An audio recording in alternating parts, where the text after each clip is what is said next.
21 साल बाद मरे हुए शख्स को ख्वाजाउद्दीन ने किया जिंदा। देखकर पुलिस के उड़ गए होश, मच गया हड़कंप। बरेली का एनिमल पिंजड़े में कैद, पुलिस ने उल्टा लटकाकर उगलवाई सच्चाई। सुनकर आप भी रह जाएंगे दंग। मेरे करण अर्जुन आएंगे।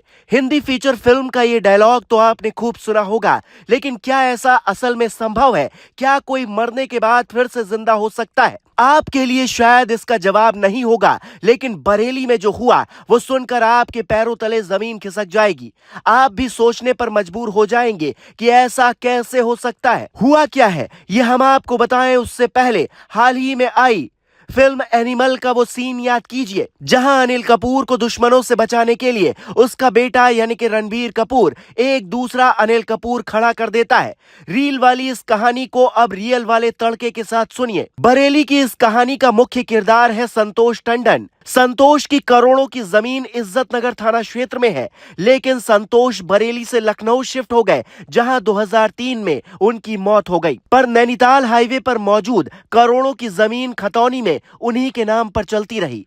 कुछ महीने पहले संतोष की बेटी प्रियंका टंडन को अचानक पता लगा कि उसके पिता के नाम की करोड़ों की जमीन पर किसी और ने एग्रीमेंट कर लिया है। बाकायदा बैंक में खाता खोलकर लाखों रुपए का लेन देन भी हो चुका है। पता लगते ही प्रियंका दौड़ी दौड़ी पुलिस के पास पहुंची। शिकायत मिलते ही पुलिस के भी होश उड़ गए। मामले की जांच होने लगी और फिर आई एक ऐसी कहानी जो आपको भी हैरान कर देगी। एसपी मानुष पारिक की माने तो संतोष टंडन के करीबी प्रॉपर्टी डीलर बबलू कश्यप और ख्वाजाउद्दीन को उनकी करोड़ों की जमीन के बारे में पता था। इस जमीन को हड़पने के लिए बबलू और ख्वाजाउद्दीन ने एक ऐसे शख्स की तलाश की जिसका पहले से आधार कार्ड नहीं था। खोजबीन के बाद दोनों की मुलाकात भूता के रहने वाले राजू उर्फ राजदीप से हुई। प्लान के मुताबिक राजू को 2 लाख की पेशकश की गई। राजीनामे के बाद राजू का सबसे पहले संतोष टंडन के नाम से आधार कार्ड बनवाया गया।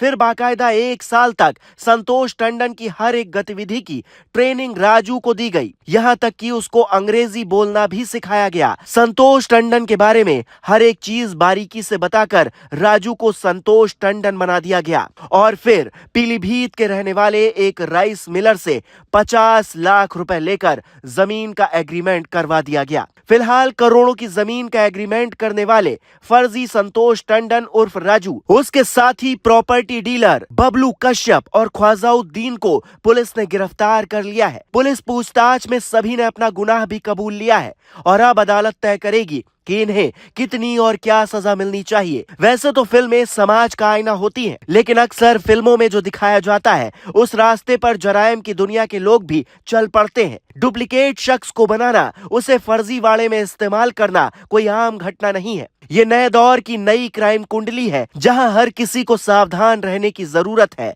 पता नहीं किस मोड़ पर आपका भी डुप्लीकेट आपको मिल जाए, जिसे देखकर आप भी खुद सकपका जाएं।